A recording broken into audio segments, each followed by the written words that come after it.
नमस्कार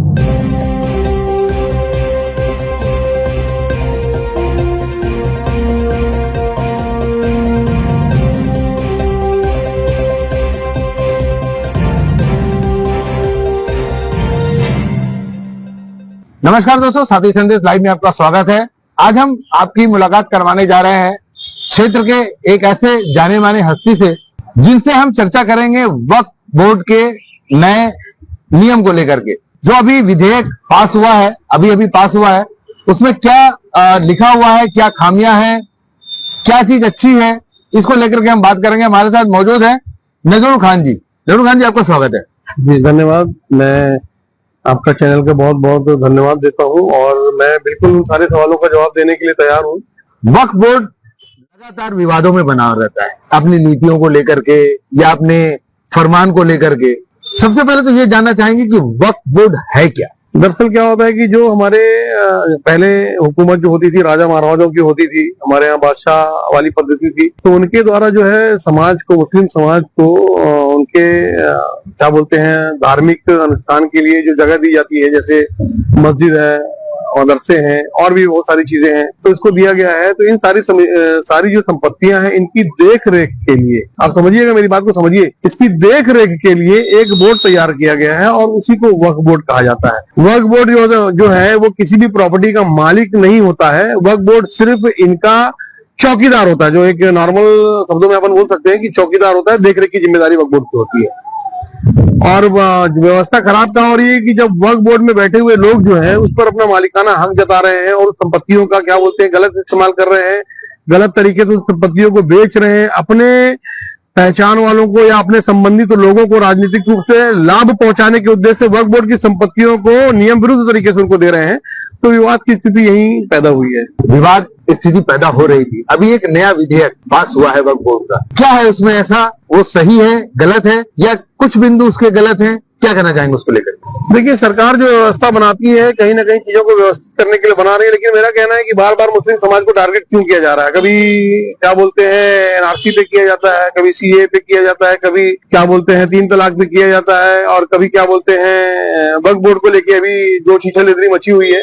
तो मेरा कहना है कि क्या मुस्लिम समाज राजनीति करने का एक टॉपिक हो गया है कि कुछ भी करना है तो मुस्लिम समाज को छोड़ दो, मुस्लिम समाज की चीजों को छोड़ दो और राजनीति करो। अरे और भी बहुत सारी समस्याएं हैं। मेरा कहना है कि जो पार्टियां जिन लोगों को वोट बैंक बना के रखती है, मैं बोलता हूँ उनके शिक्षा के लिए, उनके रोजगार पे बात क्यों नहीं करती है, उनके एम्प्लॉयमेंट पे बात क्यों नहीं कर रही है। क्या होता है कि हर जगह शिक्षा की व्यवस्था देख लीजिए, इतनी अव्यवस्थित है। सिर्फ शिक्षा पढ़ेंगे तो गढ़ेंगे वाला सिर्फ स्लोगन चल रहा है, कहीं से कोई व्यवस्था नहीं है। तो मेरा कहना है कि इसकी जरूरत ही नहीं थी।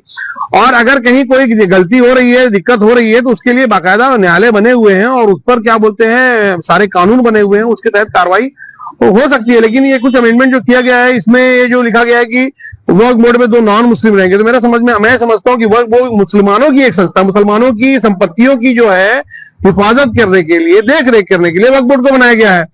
तो इसमें किसी गैर मुस्लिम को रखना ये ठीक नहीं है। जैसे मंदिर बोर्ड है या जैसे गुरुद्वारा का बोर्ड है, इसमें अगर आप कहेंगे कि मुस्लिम को डाल दिया जाए तो मैं खुद उसका विरोध करूंगा कि क्यों रहेगा मुस्लिम समाज का व्यक्ति उसमें। भाई वो उनके धार्मिक चीजों से जुड़े हुए मसलों पर उसमें बात होती है, उनकी धार्मिक प्रॉपर्टी की सुरक्षा की बात है, तो उसमें किसी और को हस्तक्षेप का अधिकार नहीं होना चाहिए। और जब हस्तक्षेप किया जाएगा तो विवाद की स्थिति पैदा होगी, और विवाद की स्थिति पैदा करना सरकार का काम नहीं है। सरकार का काम है कि विवाद कहीं किसी चीज में हो रहा है तो उस विवाद को खत्म करना, ताकि अव्यवस्था ना पैदा हो। और हमारे यहाँ हिंदुस्तान में तो आज की डेट में राजनीति मतलब विवाद दोनों एक दूसरे का क्या बोलते हैं पूरक हो चुके हैं कि अगर राजनीति कर रहे हैं और राजनीति में अगर आपको आगे आना है तो आपको किसी धर्म को लेकर राजनीति करनी पड़ेगी। निश्चित तौर पर फिर मीडिया उसको दिखाएगी और बहुत तेजी से आपका राजनीतिक विकास होगा। तो ये ठीक नहीं है, हिंदुस्तान की एकता के लिए भी ठीक नहीं है और हिंदू मुस्लिम एकता के लिए भी ठीक नहीं है। अभी जो विधेयक पास हुआ है उसमें कुछ त्रुटियां अभी भी बताई जा रही हैं, जिसके संशोधन की बात हो रही है कि इसे संशोधित किया जाएगा। कौन सी ऐसी त्रुटियां हैं और क्या संशोधन हो सकता है उसमें? दरअसल जैसे इसमें कलेक्टर को अधिकार दिया जा रहा है, तो वक्फ बोर्ड में कलेक्टर का कोई अधिकार नहीं होना चाहिए। क्यों कलेक्टर का अधिकार होगा? जब बोर्ड बैठा हुआ है, बोर्ड अपने आप में न्यायालय होता है, और अगर उसमें कहीं कोई त्रुटि होती है, कोई गलती होती है, तो उसके फिर हमारे ऊपर में हाई कोर्ट और उच्च न्यायालय, सर्वोच्च न्यायालय मौजूद है। तो मेरा समझना है कि इसमें कलेक्टर को हस्तक्षेप करने की अनुमति क्यों दी जा रही है। और फिर जो इसमें मेरा कहना है कि मुसलमानों की चीजों में छेड़छाड़ क्यों किया जा रहा है भाई? आप इस चीज को समझिए क्या है। अगर मुसलमानों की इतनी फिक्र सरकार को है तो मैं चाहता हूं कि मुसलमानों के रोजगार की व्यवस्था करें, आरक्षण दे दें। और अगर ये इसमें ये कहा जाता है कि जो गरीब तबके के मुसलमान हैं उनको उस प्रॉपर्टियों में का कोई फायदा, उस जो वक्फ बोर्ड में जो मुस्लिम संपत्ति है उसमें कोई फायदा नहीं हो रहा है, तो मैं बोलता हूं कि सरकार बहुत अच्छी सोच है सरकार की। अगर सरकार चाहती है कि मुसलमान जो आर्थिक रूप से पिछड़े हुए हैं उनका विकास हो, तो मैं समझता हूं कि उनको जो है उनकी नौकरियों में आरक्षित कर दिया जाए सीटों को, इस तरीके से उनका विकास होगा। आप उनको एजुकेशन दीजिए ना फ्री, कौन मना किया है? तो आप ये नहीं कर रहे हैं, आप सिर्फ एक विवाद को जन्म दे रहे हैं। और जो लोग इसको विवाद को जन्म दे रहे हैं, मैं समझता हूं कि वो देश के अच्छे नागरिक नहीं हो सकते हैं, क्योंकि हिंदुस्तान की गंगा जमुनी तहजीब जो है ये शुरू से चले आ रही है और हम लोग एक दूसरे से मिलकर हर चीजों को कर रहे हैं। और आज ऐसा माहौल हो गया है कि एक दूसरे से हम बटे बटे रह रहे हैं और ये हमारे देश के लिए घातक है। क्योंकि ये याद रखिएगा कि रावण को कोई नहीं मार सकता था अगर उसके घर में विभीषण न पैदा हुआ होता, और क्या बोलते हैं बाली को कोई नहीं मार सकता था अगर उसके घर में सुग्रीव न पैदा हुआ होता।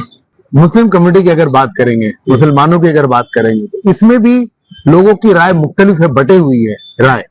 कुछ वक्फ बोर्ड के पक्ष में है, जो अभी नया विधेयक आया है, कुछ लोग बोलते हैं बिल्कुल सही है, ऐसा होना चाहिए, और कुछ इसके विपक्ष में। तो ऐसा क्यों? देखिए, दरअसल एक चीज समझ लीजिए, सब अपना राजनीतिक उल्लू सीधा कर रहे हैं। जो जिन पार्टियों से जुड़े हुए हैं, अपने नेताओं के जो उनके नेताओं द्वारा घोषणा की जा रही है उसके हिसाब से वो भी अपनी राय को प्रस्तुत कर रहे हैं।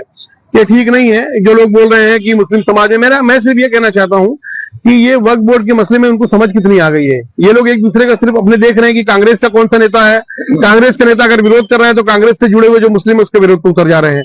बीजेपी से जुड़ा हुआ कोई मुस्लिम है तो बीजेपी अगर उसको फेवर कर रही है तो बीजेपी से जुड़ा हुआ जो मुस्लिम है उसके कसीदे पढ़ रहा है, घूम घूम के उसके फायदे गिनवा रहा है। तो दरअसल इसका राजनीति, कोई भी अगर व्यवस्था सुधारने की बात हो रही है और उसका राजनीतिकरण हो जाएगा तो उसकी व्यवस्था बिल्कुल नहीं सुधरेगी, उस पर सिर्फ राजनीति होगी।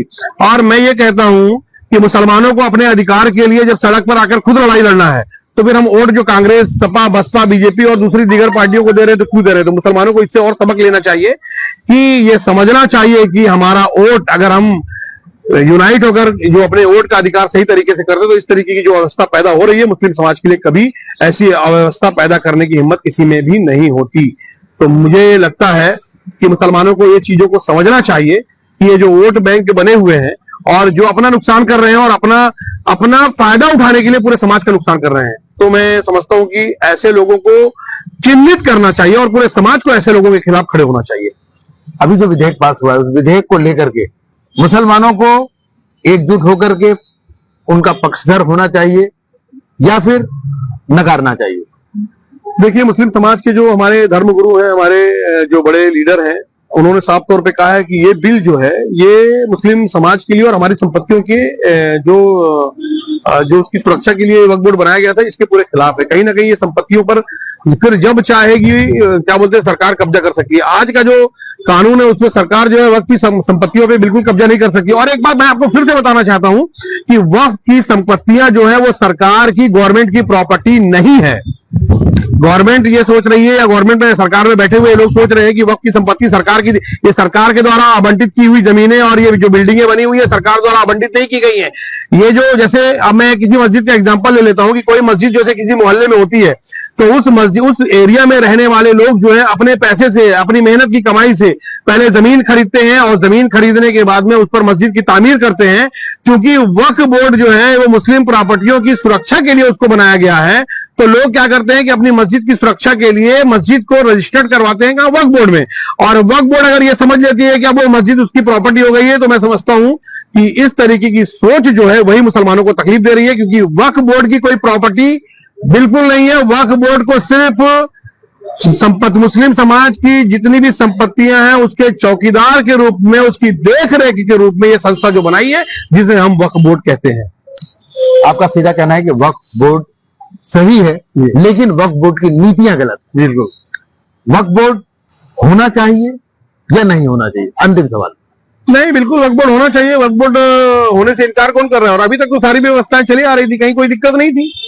और जब दिक्कत कहां होती है कि जैसे जो व्यक्ति वक्फ बोर्ड में काबिज होता है, सरकारों के हिसाब से राज्य सरकारें जो है अपने अपने क्या बोलते हैं प्रतिनिधि को वक्फ बोर्ड के पद पर आसीन करते आई है, वक्फ बोर्ड के चेयरमैन के पद पर डालती है, चाहे हर राज्य की सरकारें जो होती हैं।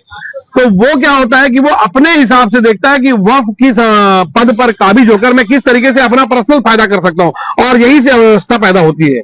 तो मेरा कहना है कि वक्फ पर जो लोग काबिज है, बैठे हुए हैं, और जो वक्फ बोर्ड के कार्यालय में जो अधिकारी तैनात किए गए हैं, कर्मचारी तैनात किए गए हैं, अगर वो ईमानदारी पूर्वक काम करें तो कहीं भी अव्यवस्था पैदा नहीं होगी। और अगर वो ईमानदारी से काम नहीं कर रहे हैं तो उनके खिलाफ कड़ी से कड़ी कार्रवाई गवर्नमेंट को करनी चाहिए, ना कि वक्फ बोर्ड में ये जो बदला बदली किया जा रहा है, इस तरीके की चीजों को करने से हल नहीं होगा। कानून बना हुआ है, अगर किसी को मारने से 302 की धारा लगती है और आप धारा का जो संख्या है 302 को 344 कर दोगे, 122 कर दोगे, लेकिन जो मर्डर करने का जो अपराध है वो तो अपराध वही रहेगा ना। तो मेरा कहना है कि जो अपराध हो रहा है उस पर कार्रवाई होनी चाहिए, ना कि अपराध की गिनती बदलना चाहिए, ना अपराध को नए तरीके से जस्टिफाई नहीं करना चाहिए। अगर कानून बना हुआ है तो उसके हिसाब से जो कानून बना हुआ है, अगर उसका सही से पालन हो, तो मैं समझता हूं कि वक्फ की संपत्तियों में कोई हेराफेरी नहीं कर सकता है।